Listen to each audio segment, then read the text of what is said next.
kembali lagi dengan channel Academic Community.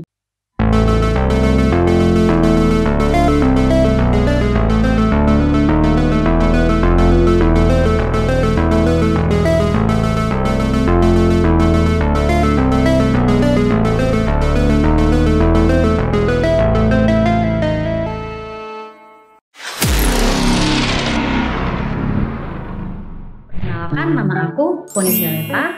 Aku sebagai Magnus Sakus Gen Alastasi. Di sini aku bakal jelasin tentang anatomi gastrointestinal bagian superior. Nah, sebelum itu teman-teman harus tahu dulu nih, gastrointestinal itu anatominya terbagi atas dua. Ada yang superior dan ada yang inferior. Untuk yang superior dan inferior ini sendiri dibatasi oleh namanya itu ligamentum tragus. Jadi ini secara garis besar awalnya makanan masuk ke dalam mulut kita, lalu kita kunyah, masuk ke esofagus dan masuk ke lambung dan dicerna selanjutnya. Jadi waktu awal masuk ke dalam mulut itu secara anatomi disebut dengan cavum oris. Cavum oris sendiri itu ada batasnya. Batas depan adalah bagian labia superior dan labia inferior. Nah, bagian atasnya itu adalah palatum durum, itu bagian yang keras. Dan palatum mole itu adalah bagian yang lunak. Nah, palatum mole nantinya dia akan menerus sampai ke upul. Bagian bawahnya itu adalah bagian lidah. Nah, sampai ke radiksnya. Jadi, di cavum oris sebenarnya terbagi atas dua, yaitu dari labia superior dan inferior, dari bibir sampai ke gigi, itu adalah namanya itu vestibulum oris.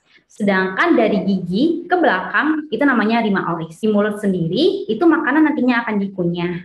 Nah, lidah. Lidah adalah salah satu struktur yang nantinya berfungsi membantu makanan pada saat kita mengunyah. Lidah ini, bagian dorsum atau bagian atasnya atau bagian punggungnya, itu ada bagian disebut dengan papil. Jadi lidah bagian dorsum itu terdiri atas ratusan papil. Nah, papil yang ada pada lidah itu ada terbagi atas 4. Jadi yang pertama itu adalah papilla filiata.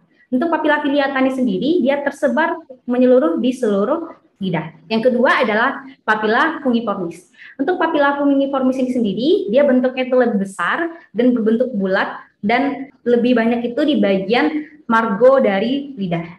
Nah, selanjutnya ada papilla calata. Untuk papilla calata ini, papil yang paling besar yang berbentuk huruf P yang letaknya itu di sulcus terminalis. Jadi dia hanya sekitar 8 hingga 12 buah. Kemudian ada juga papil fusiform.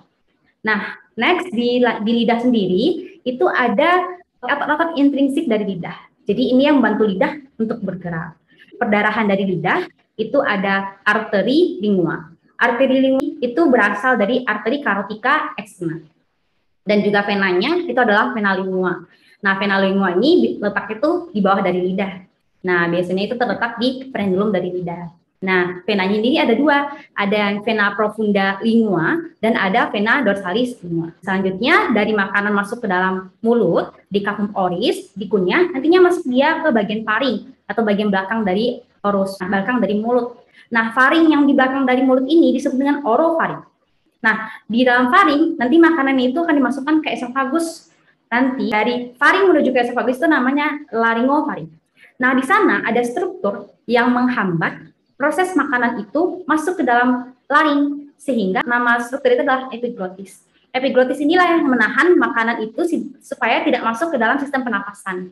Nah, inilah nantinya makanan tersebut tetap masuk ke esofagus tanpa masuk ke dalam saluran pernapasan. Selanjutnya itu adalah bagian aksesoris.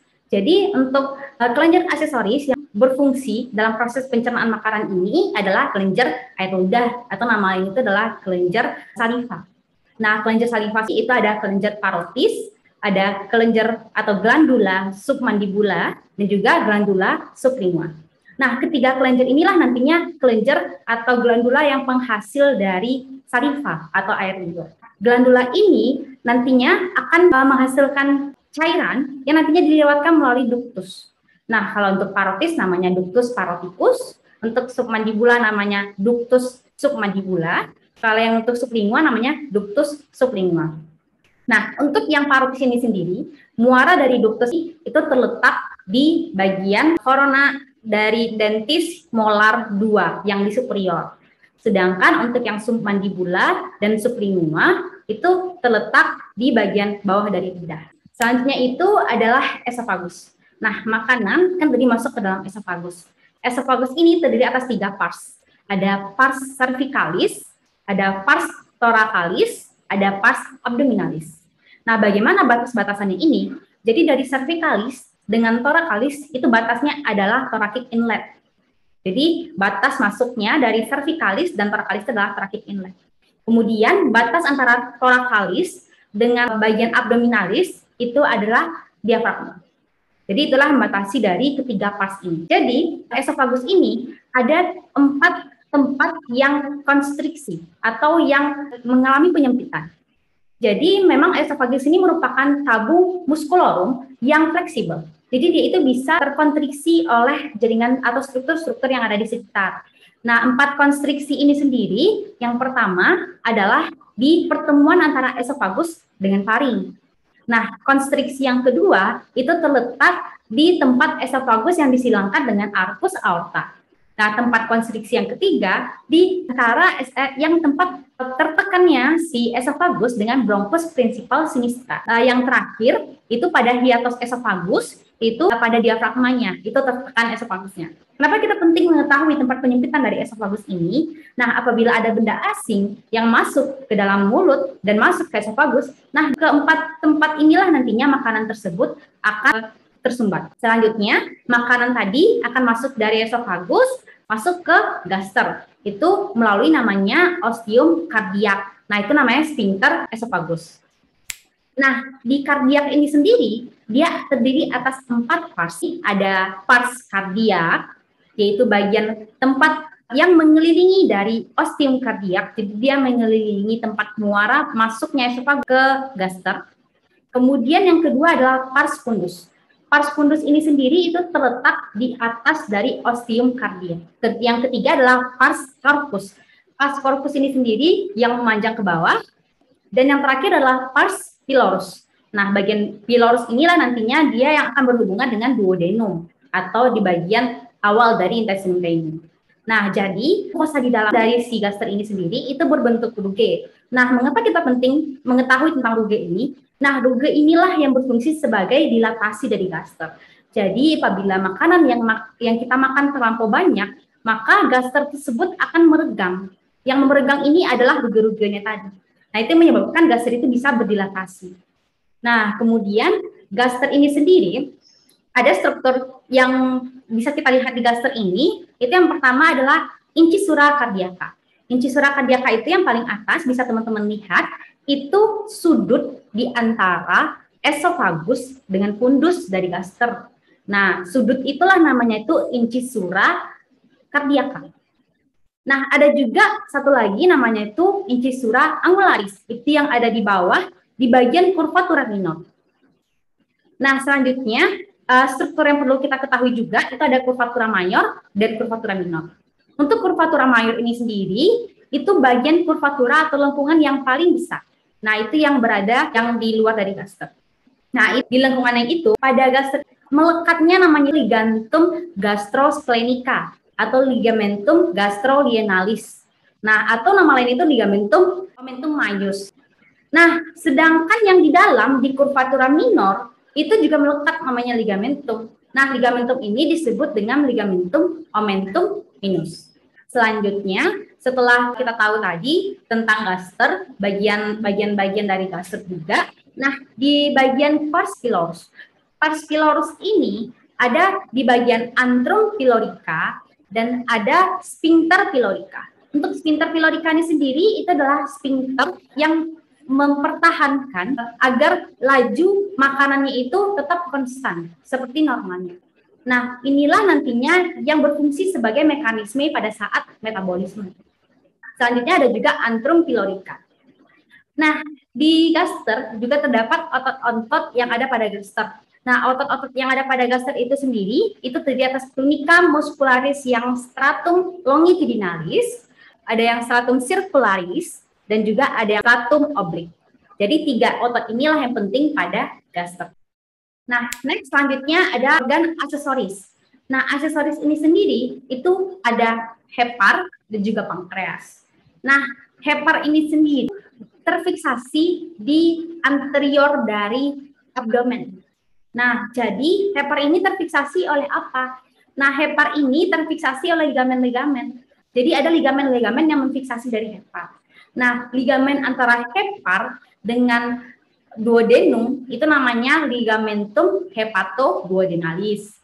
Kemudian ada juga ligamen dari hepar ke gaster juga, namanya ligamentum hepatogastrika. Kemudian ada juga ligamentum dari hepar ke pankreas, namanya ligamentum hepatopankreatika. Nah, terus juga ada ligamentum yang mempertahankan si hepar ini melekat ke diafragma, itu ada namanya ligamentum coronarium, baik itu yang anterior maupun yang posterior.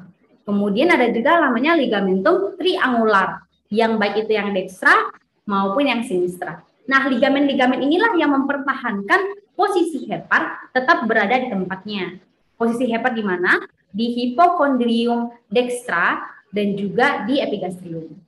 Nah, kemudian di hepar ini terdiri atas beberapa lobus. Ada lobus kanan atau lobus dekstra dan ada juga lobus kiri atau lobus sinistra. Nah, lobus ini dipisahkan namanya adalah ligamentum fisicum. Nah, dari belakang itu bisa juga kita lihat adanya fossa dan juga adanya vena cava inferior. Inilah yang membatasi nantinya lobus kanan dan juga lobus kiri. Selanjutnya ada fasies yang ada pada hepar ini. Ada dua fasies. Ada fasies diafragmatika yang berbentuk kubah yang dari superior dan juga anterior dari si hepar. Nah, ada juga fasies visceral. Hepar dari belakang dapat kita lihat itu adalah lobus dekstra, itu ada juga bagian lobusnya itu adalah lobus caudatus dan juga lobus quadratus. Nah, untuk lobus quadratus ini sendiri, sisi kirinya itu adalah ligamentum teres hepatis. Sedangkan sisi kanannya itu adalah fossa vesicapillea. Jadi, lobus quadratus itu terletak di antara ligamentum teres hepatis dengan si vesicapillea. Sedangkan kalau lobus caudatus itu terletak di antara sebelah kanannya itu adalah vena cava inferior, sedangkan sebelah kirinya adalah ligamentum venosum. Nah, selanjutnya di bagian belakang ini dapat kita lihat adalah porta hepatik. Porta hepatik ini adalah titik tempat masuknya arteri hepatika dan juga vena porta dan juga adanya keluarnya dari si ductus hepatica. Nah, di porta hepatika inilah nantinya suatu titik di mana tempat keluar masuknya di ketiga saluran tersebut. Nah, vena porta. Vena porta itu berasal dari vena apa aja? Nah, ini dia. Vena porta itu berasal dari vena mesenterica superior, vena mesenterica inferior, vena gastrica inferior, dan juga vena sphrenica. Nah, keempat vena inilah nantinya yang bermuara ke vena porta. Nah, vena yang keluar dari hepar sendiri apa? Nah, vena yang keluar dari hepar adalah vena hepatika. Nah, vena hepatika inilah nantinya yang nanti bermuara ke vena cava inferior. Nah, selanjutnya vesicapillea. Untuk vesicapillea sendiri terdiri atas ada fundus, ada corpus, dan juga ada kolom. Nah, fundus itu bagian yang bulat, corpus itu badannya, sedangkan kolom itu bagian yang menyempit dari vesicapillea. Nah, jadi vesicapillea ini ada dua tunika, ada tunika serosa dan juga tunika mucosa. Nah, jadi vesicapillea ini nantinya tempat penampungan atau storage dari empedu. Jadi dia tempat penyimpanan pertama, penyimpanan dari si empedu. Nah, jadi vesicapillea ini nantinya akan mengeluarkan empedu melalui namanya itu ductus cysticus. Ductus yang dari hepar, namanya itu adalah ductus hepatica. Kalau yang di kanan itu ductus hepatica dextra, yang kiri adalah ductus hepatica sinistra. Nantinya bergabung menjadi ductus hepaticus, dan ductus hepaticus bergabung dengan ductus cysticus membentuk ductus choledocus. Nah, inilah nantinya bermuara ke papilla duodeni mayor yang ada pada duodenum yang descendant. Nah, inilah tempat muara dari si cairan yang ada pada vesicapillea. Nah, vesicapillea ini, yang ductus choledocus ini, nantinya juga bergabung dengan ductus pancreaticus. Nah, ductus choledocus dan ductus pancreaticus, dia akan membentuk namanya itu adalah ampula hepatopankreatika. Nah, nanti ampula ini yang bermuara ke papila duodeni mayor. Nah, organ aksesoris selanjutnya adalah pankreas. Nah, pankreas ini terdiri atas caput, fokus, kolum, dan juga kaudal. Nah, jadi pankreas ini sendiri juga ada duktusnya. Duktus pankreas ini sendiri disebut dengan duktus pankreatikus. Nantinya dia akan berbelok ke bagian dari caput pada pankreas, nantinya bergabung dengan duktus coelodokus. Nah, itu membentuk nantinya ampula hepatopankreatika. Sedangkan ada juga bagian kecil dari duktus pankreatikus ini yang membentuk namanya itu duktus aksesoris. Nah, duktus aksesoris inilah nantinya yang bermuara ke papila duodeni minor. Selanjutnya adalah perdarahan pada gastrointestinal bagian atas. Dan untuk gastrointestinal bagian atas itu paling banyak didarahi oleh trunkus coelicus. Jadi trunkus coelicus itu terdiri atas 3 cabang. Yang pertama itu cabangnya ke gastrika sinistra. Kedua cabangnya itu adalah ke splenica atau ke lien. Yang ketiga itu adalah arteri hepatika communis. Nah, ketika perdarahan inilah nantinya yang mendarahi bagian intestinal bagian atas. Nah, untuk gastrika sinistra, dia akan mendarahi bagian omentum minus atau curvatura minor. Jadi bagian curvatura minor itu didarahi oleh arteri gastrika sinistra. Nah, yang kedua itu adalah arteri splenica. Arteri splenica itu sendiri dia mendarahi spleen dan juga dia akan berlanjut ke arteri gastroomentalis sinistra. Selanjutnya dia juga berlanjut ke bagian arteri gastrika posterior. Nah, untuk yang ketiga adalah arteri hepatika communis. Arteri hepatika communis ini sendiri nantinya akan berlanjut ke arteri propria yang nantinya akan mendarahi dari hepar. Mendarahi pada hepar, dan juga nantinya salah satu cabang bisa juga arteri cysticus. Nantinya itu mendarahi bagian vesika velia. Nah, selanjutnya arteri hepatika tadi, hepatika propria tadi juga ada salah satunya ke bawah itu adalah arteri gastroduodenalis. Arteri gastroduodenalis ini juga akan memanjang namanya arteri gastroomentalis yang dekstra. Nantinya dia akan bergabung dengan arteri gastroomentalis yang sinistra. Nah, arteri ini juga salah satunya bercabang juga ke pankreas, namanya arteri pankreatiko-duodenalis. Nah, perdarahan pada pankreas sendiri tidak hanya pada trunkus coelicus. Jadi perdarahan pada pankreas sendiri pada arteri pankreatiko-duodenalis yang superior, posterior, dan superior anterior itu berasal dari trunkus coelicus, yang berasal dari arteri gastroduodenalis.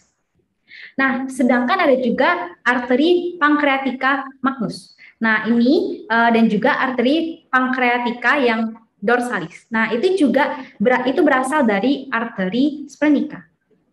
Ada juga perdarahan pada pankreas, yaitu arteri pankreatiko-duodenalis yang inferior, anterior, dan posterior, itu berasal dari arteri mesenterika superior. Nah, selanjutnya adalah esofagus. Esofagus ini sendiri, perdarahan pada esofagus itu berasal dari arteri gastrika sinistra yang memanjang ke esofagus, yang pars abdominalis. Ada juga kalau esofagus yang berada di thoracalis, yang pars thoracalis itu berasal dari aorta pars thoracalis. Dan juga berasal juga dari arteri bronchialis. Mungkin sekian dari perdarahan pada gastrointestinal bagian atas. Mungkin itu saja dari penjelasan Poni terhadap gastrointestinal bagian atas. Jangan lupa like, subscribe, dan komen. Academic Community, Roger.